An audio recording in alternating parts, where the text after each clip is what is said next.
Well, welcome everyone. Today I have a really interesting guest who I've known for a while now. Mahlena-Rae Johnson is a speaker, a comedian, a four-time author, and a networking expert for introverts. Mahlena, you're the only introvert whisperer that I know. She has been featured on CBC Kids, the Great Canadian Woman podcast, Business Because, and so many more. And now you're with us on Mondo Cinema. um, what do you want to say anything else before I start asking you questions about what you've done? One, thanks for having me. And two, I've now known Daniela for a little over a year. Exciting. It feels longer than that. You know, the pandemic. It was due to the pandemic when Ryan said, talk to Daniela, and I did. Oh, that's so nice. And it's amazing actually how many people we all got to meet during the pandemic, it's sort of what you do as an introvert whisperer. You really were able to help people during the pandemic, weren't you? Yes, I never really think of it that way, like that I'm helping other people, but I actually am. And there are reminders that come to me on a regular basis that people actually do listen to me and watch my videos and learn about things because of me. So that is great. Now, a while back, you started a course called Networking in Your Pajamas for Introverts. Yeah. How to network in your pajamas. Which is so introvert. I mean, obviously, networking must seem like the scariest thing for introverts. How does networking help introverts? Well, networking helps everybody if you can do it well and do it for you. So networking in general is often geared toward extroverts who are more comfortable being around a bunch of people. So the difference between introverts and extroverts isn't necessarily how you show up in the world, but where you get your energy from. For example, I get my energy when I am by myself or with a couple people that I trust and enjoy. However, extroverts get their energy from going out and being among other people and getting those exchanges of the dialogue and good vibes. And then when they're at home by themselves, they're like, well, I really need more energy again. So they go and get it from other people.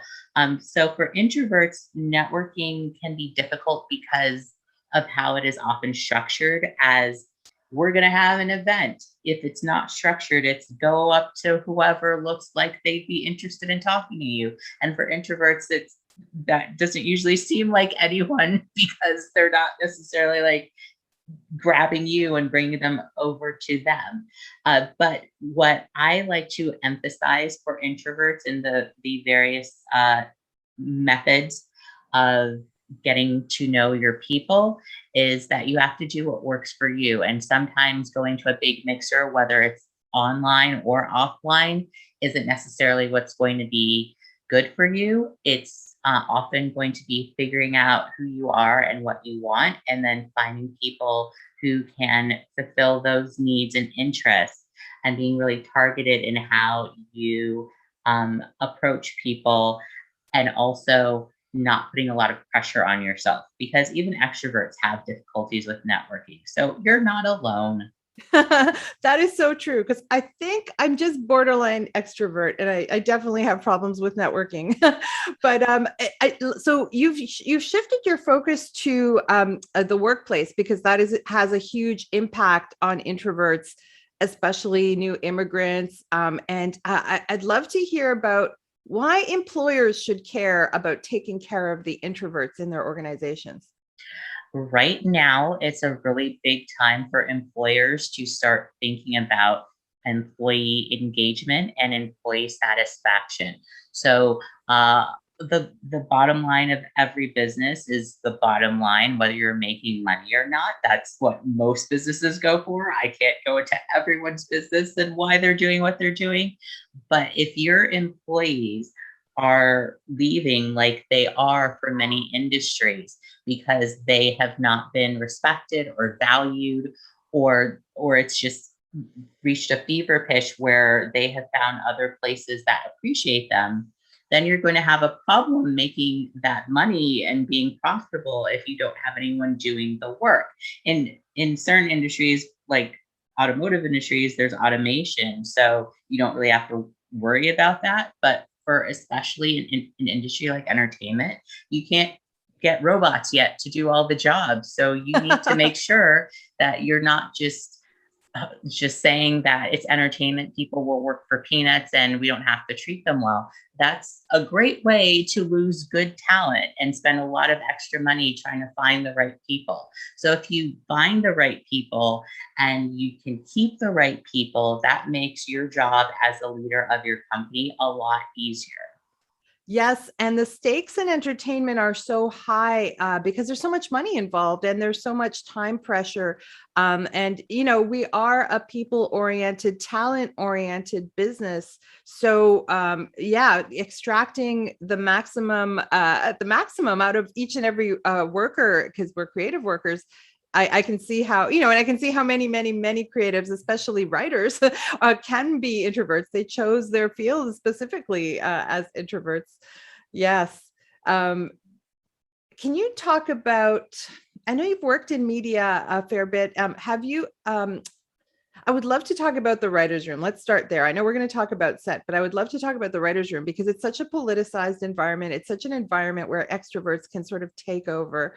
How can we better serve introverts in the writer's room? Well, the writer's room is a particularly hotbed of discussion, and it has been for the past decade, of how writers' rooms are selected, who gets in there, and then who is actually doing what when you get in there. A lot of extroverts tend to get a lot more featuring in writers' rooms because they tend to be loud, and introverts tend to be quieter. So you may feel whatever level that you're at in a writer's room that you have to make your voice heard, or people aren't going to keep you, or people aren't going to respect you.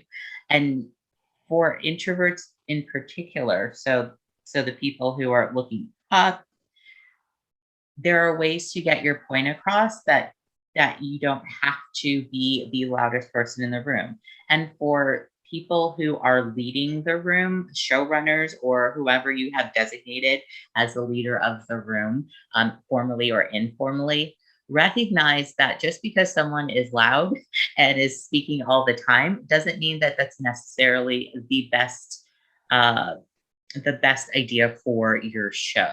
So if you establish at the beginning of the writer's room, however you start off in the season, letting people know that this is the vision that you have and this is the direction that you want to go. Make sure that you are also understanding who those people are and how they work, because there's a lot of pressure put on the people who are being delegated to show up and give us your ideas, and every idea is a valuable one. But if you're not providing an environment for people to share those ideas in a way that works for them, you're not going to get the best out of them. And instead of seeing them as someone who doesn't fit into the room, make sure that you're hiring people that will give you the best product, and then make a room that will allow them to deliver on the promise. Oh, that's so great. Yes. It's not something every showrunner thinks of from what I've noticed. It's like, it's like it's self-selection or something that they think that the cream will rise to the top. But I saw a great talk with Yamara Davis, who's a co-EP writer, showrunner on shows like Blackish and different things. But she told us that she was very shy. And her way of conquering the room, or just surviving the room, really was to be the person who ran the board. So she could write stuff down at the board, so she could be visible and be very, very productive, because it's a huge job doing the board. It's like hearing, because I guess that is a strength of introverts, right? As you hear, you listen. Mm-hmm. Yes, listening is really important. Not everybody needs to talk. Yes. Yes, and it helped her. It just was her way of but no one accommodated her for that. She had to sort of figure out how to survive in that room where in Mhm. comedy especially where everyone's so loud and just Mhm. diving in for the next joke. Um yes, and also writers rooms are now changing because we're online, because we're on Zoom. How has the pandemic impacted introverts in the workplace, whether it's a writer's room or anywhere else? Well, I think initially what I found when the pandemic became a thing that everyone had to actually pay attention to in March of 2020, that I didn't have a big transition because I was already doing a lot of my communication online. So I have been an admissions counselor and test prep instructor freelance, getting people into colleges, universities, and graduate schools. And my clients came from across the world. So I couldn't go out and meet them. I was already doing meetings on Skype and on Zoom and other interfaces. So I was used to communicating and developing relationships with people through video chat and through virtual groups. What was a big change for people who aren't accustomed to that was that they expected they were seeing video chats like on Zoom as substitutes for in-person meetings or in-person events. And there's a lot of complaining that went on, especially, I mean, on multiple occasions, I would see people who were complaining about writers' rooms on Zoom, and I really need the energy of the people in the room. And they were not thinking about they were saying this isn't a substitute for being in a real writer's room without looking at the advantages it has for people who don't necessarily live in Los Angeles or New York or some other hub of entertainment. It the ability of being a person who is marginalized in some way, especially and by location, if you're in a rural environment, or if you have a disability, or if you just don't have the resources to do the commute to an office all the time, it those things were overlooked by people who were used to the status quo, and the complaints were so much about them and not about other people. And understandably, people were upset because we are still going through a worldwide pandemic where millions of people across the world have died. So people are on edge. But the opportunity that this has brought is that more people who are writers and are very skilled don't necessarily have to be in the same type of networks that they were before, and more people are getting opportunities to show their talent. It's still not completely democratized, and not everybody is getting those opportunities. For example, me, I still haven't been hired for a writer's room, and I'm doing something else instead because I have many talents. But I would rather see more opportunities and more ways for people to be able to participate than just lamenting it was better in the past. Like, well, you can't breathe on people right now. So how about we Yeah. figure out a different way? It's interesting because no one really knows even what the next step will be, right? Because I've been asking managers, producers, what do you think? Are we ever going back to live rooms? No one can say for sure. Mhm. Nobody. Um, and let's talk specifically about set. Let's get into that because set is such a high stakes environment. Wherever you are in the world, it's so regimented in many ways, and at the same time, it's anything can happen on any given day. I was used to go to work on set, and the first thing I'd say is, "What fresh hell is this?" Because you never know, right? What will happen next? That is a supercharged environment for everybody, but especially for introverts. But how? So the title of this talk is 3 reasons communication breaks down on set. And for those who don't know, when communication breaks down on set, that is tens of thousands of dollars, or it's lives at stake, or it's anything. You lose the shot, you lose the emotion. What are reasons that happens? Because we obviously do not want that to happen.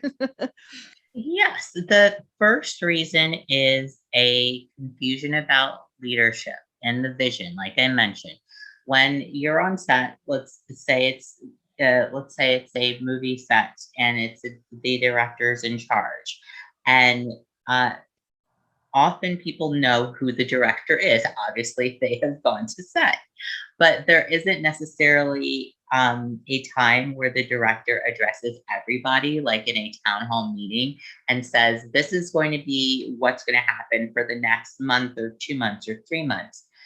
And there's a sense of telephone where someone says this, you heard that, you heard this, and everybody has their own boss and their own agenda. And if people aren't all coming towards the same place for how they understand what the leader wants and how they are then supposed to help them execute that vision, that is where things can initially break apart. The set can still run, but it makes it a lot easier if you know who's in charge, what they want, and why they want it. And then you can go off and do your job that you have been trained to do. Well, this is interesting because yes, the only opportunity I've seen some not even every director takes the opportunity. We have a final production meeting with all the heads of department, but all the heads of department is just a fraction of the crew, right? So, because crews can be 200 to 300 people in some of the movies I work on. So in that, maybe there's 50 people at that production meeting, and maybe the director, not always, because listen, there are many directors who are introverts too, and some of them will not, they just don't feel comfortable speaking. And I've been on $200 million movies where the director said, I'm really not going to speak. But when they take the opportunity, it's usually at that production meeting, which is not on set, it's in prep. So by the time you get to set, we all forget that there's hundreds of other people who this may be their first day. This literally may be their first day on a film set for some of them, but that's great. So reiterating the vision. So maybe in the morning we have safety meetings. So that's a good opportunity for a director to step up and say, hey, this is our goal for today. Some of the best directors I've worked with, Bruce Beresford used to do that. He'd say, this is what we're shooting. This is what I want to see. We're going to do 8 hours today. Like he always knew how many hours. Okay. So yes. So establishing who's in charge and what they need. Great. Okay. And what else?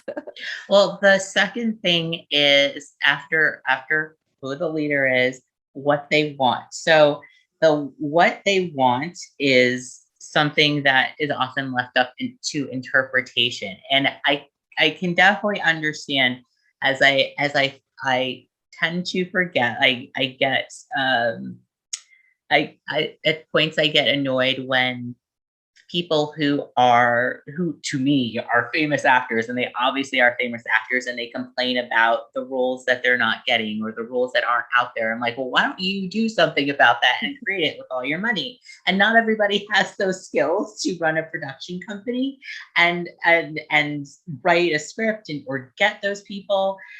So they don't even know how to hire those people. So I do know that I'm asking a lot of directors to not only be able to create a film, but also be a motivational speaker. So yeah, this is hard. It's hard to know what you want and how to translate that to even your assistant director, much less the rest of the entire crew. But if you can figure out what you want from this set, it will really help the other people. So they know who you are. You stepped up and said, I'm the leader. Now tell them what you want, so that they can figure out, oh, this is what we're focusing on. We're not focusing on this. We're focusing on this. Like the difference between a Sylvester Stallone set where the emphasis is on we're gonna take our breaks at this time, and we're gonna be home by dinner, and then we'll come back tomorrow and we'll do it again, as opposed to just a big James Cameron shoot that just goes on and on and on. So obviously those people want two different things, and they're coming from two different mindsets. So it helps if you know that, and if they tell you. Yes. The yeah, I hope some directors are watching this, because you don't realize the impact the lack of communication has on getting your day, on just on getting what you want, but actually getting your day and getting what you want. Because if a director doesn't speak up about what they want, like you said, we're going to start interpreting it, and by we, like the DOP, the first AD, the whole rest of the crew, the actors they're going to take over your movie in a sense, because we're all charged up to make the movie. And everyone is looking for guidance, like, as even the machismo, DOPs who are like, I know how to make this film. Everybody wants that voice. By the way, I know this is a little bit off track. Do you have any advice for directors who are introverts? Let people know. One of the things that I like to move forward with in my life is authenticity. So a lot, and especially in business school, this is what I learned. A lot of people are putting on a front because they think that if they put on this front, that no one can attack them. If they put on the armor, then nothing can penetrate them, even if they really need help. And if you take off the armor, yeah, people can attack you. They're probably going to do it anyway, but it also allows other people to help you. So there definitely going to be other introverts on set. So just let people know, hey, I'm an introvert. I'm working on this. Here's who I am and what I want. And it might be different than the extroverted directors that you're used to, but here's how I work. Great. That's wonderful. I've heard that advice in a different context. Like, if you're a woman and you're expected to be like the loud person, and that's not you. No, just be yourself. Like, the greatest sort of directing teachers are like, no, you've got to be who you are, so that people can then support your vision. Okay. So what would be the third reason that communication breaks down? The third reason you froze for a moment. Okay. The third reason communication breaks down is that everybody has their why, and they're not always they don't always work in harmony. So the director's why, especially if they tell you, hopefully, but each person on the set has a different why. So for instance, the person holding the boom mic has different why than the person setting up craft services, or the person who is a supporting cast member. Everyone's going to have their whys, and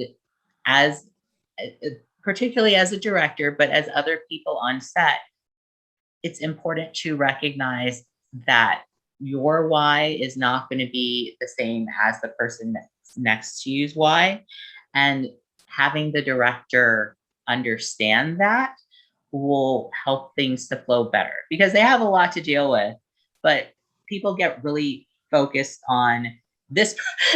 when things get really heated on set, people can take it really personally. Like, this person dropped that mic to make this difficult for me, and they are attacking me. How dare they? They just dropped the mic because their hands probably got sweaty and it's hot.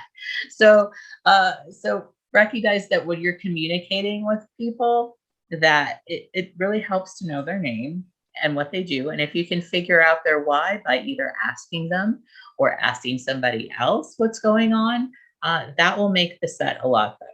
And one of the ways that a director can do this at the top, when they're telling everybody who they are and what their vision is by learning as many people's names as possible. I know with a 300-person set, that it is impossible to remember everybody's names.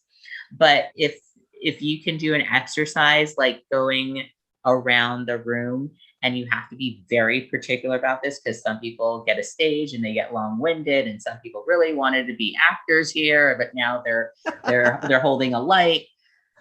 Say your name and what you do. And if you want a fun fact, ask them what's their favorite cookie. And then next person, do not go into where the cookie came from. Just say oatmeal. And someone else across the room will probably think, I like oatmeal too.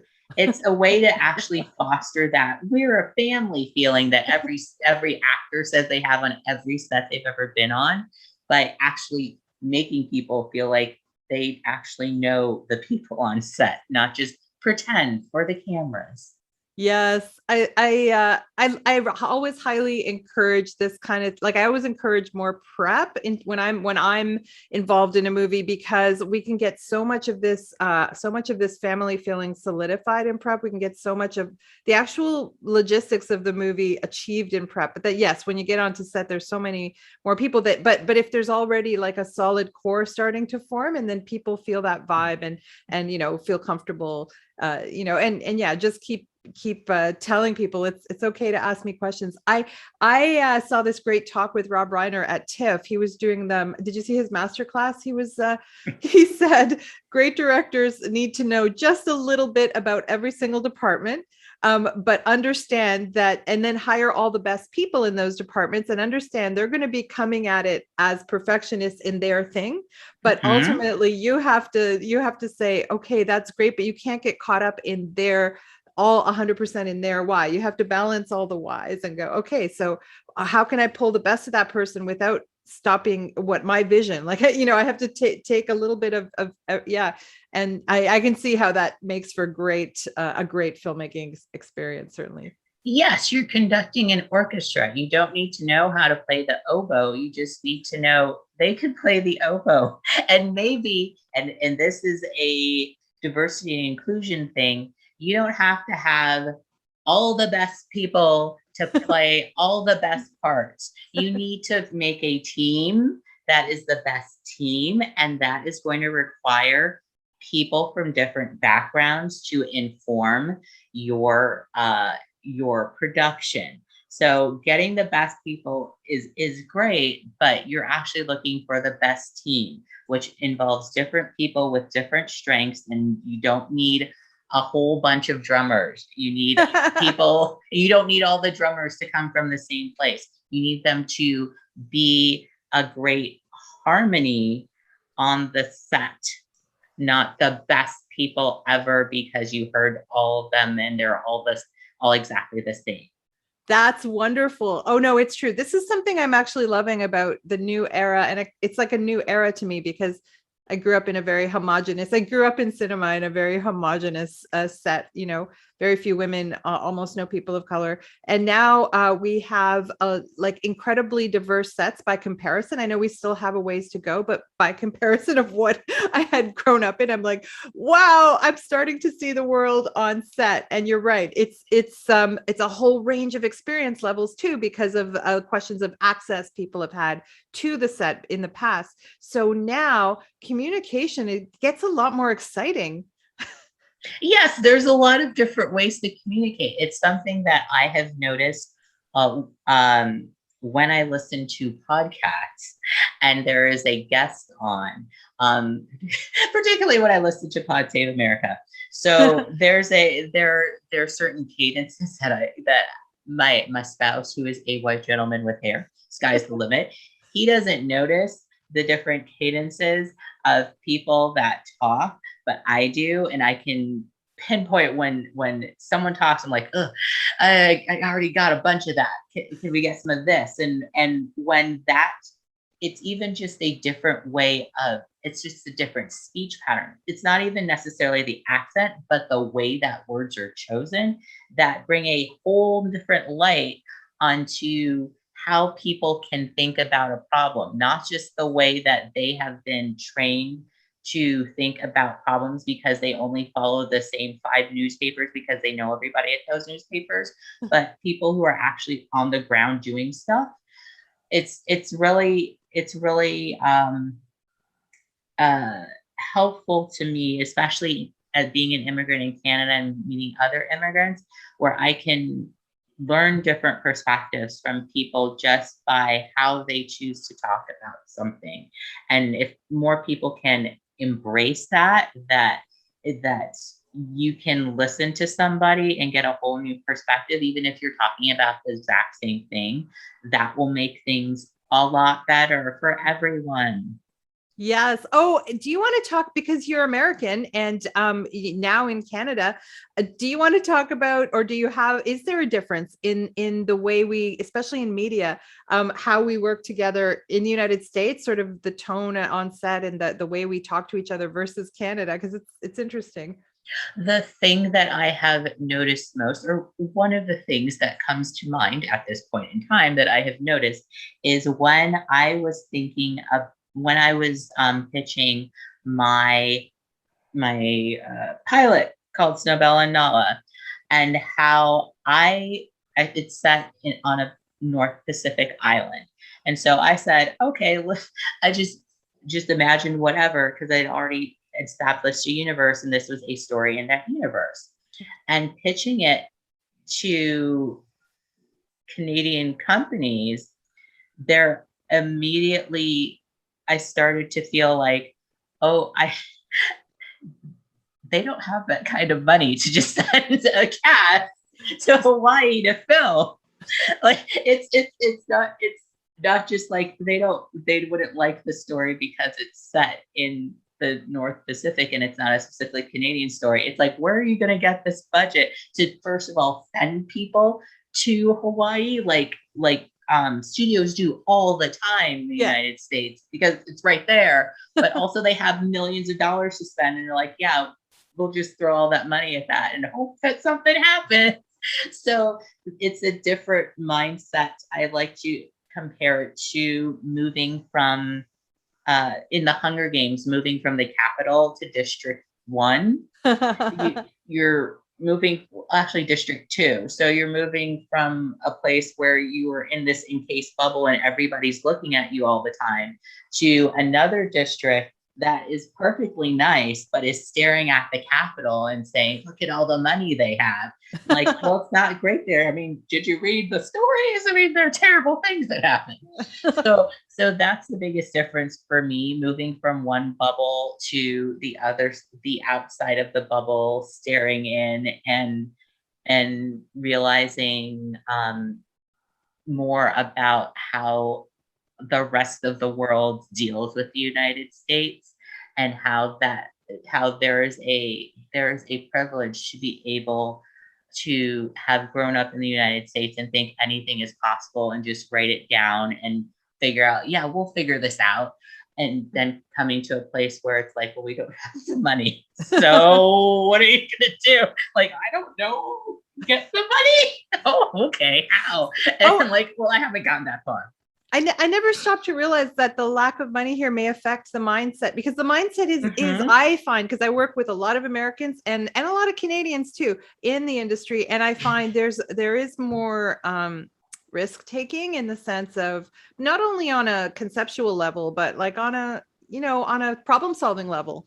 It's not the tried and true things. Usually there's more willingness to think outside the box, to use an old and tried, an old phrase. but yeah, I don't know. That's a general observation. I tend to work with a lot of, and the good part is I find it's very easy to work with Canadians. We're so down to earth. We're not trying to prove anything. That is the I mean, there's pros and cons in both countries for various things, but that is also another thing that I like about Canada, is that I'm going through a process right now of reaching out to people as prospects for companies to work with. And I have tended to get a lot more, yes, I'll be your connection on LinkedIn, from Canadians, because they're usually more open. They were more open to me when I was contacting them from America, and more open to me now, like, oh yes, another Canadian person. Okay. And then in America, it's like, no, I don't know you. What are you talking about? So there is a feeling of I can get further, but there is also that American mindset of, yeah, I'm just going to contact you and hope you contact me back, where I don't feel the same ambition in that way, or hubris in that way, to just reach out to the head of Rogers, which I probably will at some point, and be like, hey, I'm Mahlena. You're cool. You want to connect, head of Rogers? And it'll be like, what? I'm like, okay, thanks, bye. So with your current, so right now, so you've gone from working with introverts one-on-one to now working with companies, with HR departments. Do you want to talk about like how you can help a company get the most out of their workers, especially introverts? Sure. Well, this is a great time for people to contact me because it's ground floor opening. This is a big new thing that I'm working on. So if you want to be my first client, call me or actually just email me. But the way that I am trying to help specifically media companies in Canada and the US is by increasing employee engagement so that you reduce employee turnover. So people who feel like they are connected to other people at their company, other individuals are less likely to leave. Even if things aren't really working out in the particular job, if you feel like there is a connection to the people you work with or people at the company, then you're less likely to leave. So I will give a for instance that I discovered last night. Uh, I work with a working space, and I also have a connection to another co-working space that is closing down. The one that is still open, I haven't been to that physical location since last March. However, I am still a paying member of that community because of the connections that I made during the first few months that I was there. And I plan to return to that community in person once there are vaccinations available for everyone, so people under 12. The one of the things that helped me feel connected was a presentation that I did when I learned that one of the members of the company, I still can't remember exactly what he does. It was something technical and not industry related at all, but he draws comics. And I was like, what? That doesn't make any sense. And he's like, yeah, I draw comics. And he showed them to me. And I was like, oh, and showed them to everybody. And we were like, wow, these are really good. And he uses them in his company promotion material. And I related to them because my spouse also is an artist, and he draws similar types of pictures, and he draws them us and our family. And that was a connection that I would not have had if I had not hosted an event where I encourage people to learn more about each other outside of work. So even though I'm not getting the benefit that I used to from the co-working space because I can't go there because of the virus, I'm still connected to that community. And if it was just about the money, then I would have left a long time ago, but it's not just about the money. And for employees, it's not just about the money. Definitely people at corporations, pay your people and don't be stingy, especially if they know how much money you're making. But you also need to provide an environment where people not only feel like they have connections, but they feel like they can make those connections safely and in an environment that supports them making connections in a way that makes sense for them. So having a pizza party or a company holiday party works for some people who like those events, but also provide ways for people to connect in small groups or interest-based groups, and don't make it feel like a pressure thing. But and that's one of the things that I facilitate, having specific events where it's not your typical mixer. It's actually get to know someone one-on-one, and hopefully stuff will happen and you'll feel like you can move forward as a team because you have this space to get to know each other besides just the job functions.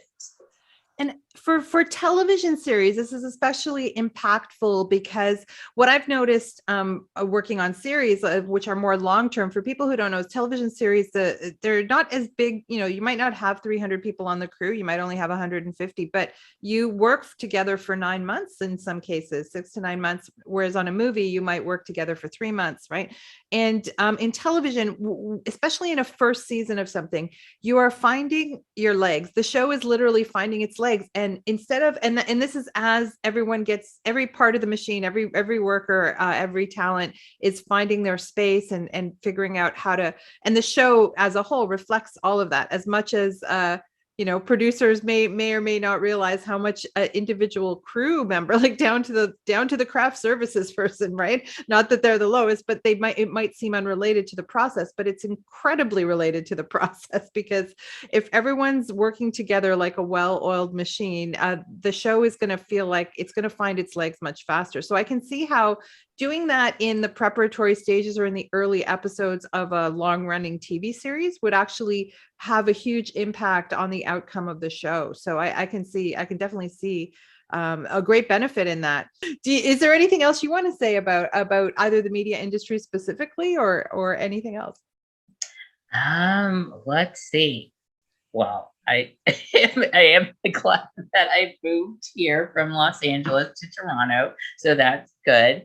And if there are any other people who have made a similar move from Los Angeles to Toronto, or just anywhere in the US to Canada, please let me know. I enjoy meeting other people who have made the move. What else could I share? I like chocolate chip cookies, so if you have any recommendations on those, the best chocolate chip cookies in the greater Toronto area, please let me know that as well. But if anyone does have any questions, at me in the comments, and hopefully I'll be able to answer them. And I'm also on Instagram or LinkedIn. If you type the first part of my first name into Google, Mahlena, you should find everything about me. So if there's anything that you all think of, or just have supportive comments for me as I endeavor upon this big corporate consulting business that I'm working on, please say hello and say something encouraging. Now, what people might not realize is that Mahlena has an MBA, right? Yes, I do have an MBA. So I forget that you can't cover all the stuff all the time. But I went to film school at Loyola Marymount University, and then I stayed in Los Angeles. And I went to University of Southern California for my MBA, where I focused on entertainment, marketing, and entrepreneurship. And while I was applying to business school, I started a business to publish my first novel, Steve the Penguin, and then I published 3 more books after that, including a romance novel called Love It a Luau. And then in helping the process for me and my family to move to Canada, I went to Seneca College and studied in the social media program and got a graduate certificate from that program. So there's a lot of stuff that I'm interested in, and a lot of stuff that I do right now. I'm focusing on being a networking for introverts expert and appearing on different places. But I also am a writer, and I am a comedian who doesn't do stand-up comedy. I just like to be funny in my work and everyday life. Sometimes my family laughs at my jokes, and sometimes they do not. You're so down to earth and personable as who you are that sometimes I just wanted to remind people of those incredible, because really those are really incredible qualifications. It's like you're such an overachiever and yet you're so down to earth. Well, yeah, I tend to forget that it's not that I forget that I've done those things, but I forget that not everybody knows who I am, who is watching me. So I'm with me all the time, and I'm like, yeah, duh, I did that. But not everybody is like on my LinkedIn page right now. They have other things to do with their lives. So yes, I am qualified to say all these things. They're just not coming out of my butt. And I'm excited to help other introverts who are ambitious like me, but feel like they don't exactly know how to either start networking or continue networking, because it can be really hard. And it's okay to admit that it's hard. You just have to find the way that works for you. And that's what I help people with. Great. And it sounds like that's like the why is very personal to you. Yes. So let's see. So I'll give big picture. So my long-term goal is to create Mahlena's Davos. Have you heard of Davos? No. Okay. So Davos is a annual conference put on by the World Economic Forum in Davos, Switzerland. The World Economic Forum is conglomeration of people, all the people who run all the countries and the big corporations of the world, and they get together and they decide, what are we going to do with all of our money this year to change the world? And I wanted to become a billionaire mom, only 1 billion to go, so that I could be invited to Davos. And then in 2019, as I was telling this to somebody, I realized that the Amazon was on fire. And clearly these people don't know what they're doing. So I need to create my own Davos, where I want to meet annually with other future ethical billionaires so that we can make the world a more equitable place. So that's my big goal. And my short-term goal right now is consulting for media companies and helping with networking for introverts, because that is a lovely way to make a bunch of money if I can actually figure out how to do it. But also the companies need help because people are not in the same frame of mind that they were 2 years ago about going to work and what they're going to accept and how they're going to live their lives. Also, introverts and people who are not introverts need to learn how to communicate. And a lot of pressure has been put on introverts to just become extroverts. And if you were really serious about your career and who you want to be, then you would just figure out how to step up and break out of your shell. And like, it's not that easy. And just because I'm really ambitious and really driven and can push myself in this way and know that after this, I'm going to just lie back and go for a few minutes. Just because I can do that doesn't mean that everybody should. So other people need to recognize that introverts exist. This is how you can be a better communicator. And introverts, you can stand in your power and say, this is how I like to be communicated with. This also works. How about we try this instead? Great. I would like to end it there. I love your why. I think it's so unique what you're doing, and it will be so helpful, as you said, in our changing workplace, which really is changing so quickly. So thank you, Mahlena. Thanks for letting us know about this new endeavor. I wish you all the success. I'm going to add this talk on LinkedIn. I love your stuff on LinkedIn, by the way. Mahlena put, and it's Instagram that you repost to LinkedIn, right? It's great. Just daily inspirations and thoughts for ambitious introverts. Yes, it's by How to Network in Your Pajamas video series. So it's been going on for over a year now. It's once a week, every Wednesday, but you can see all of them on my Instagram and on my LinkedIn page. Great. Thank you. I'm gonna you go have and I'm gonna go have a coffee. Okay. Well, thank you for having me, Daniela, and thank you for all the replay people. Yes. Bye.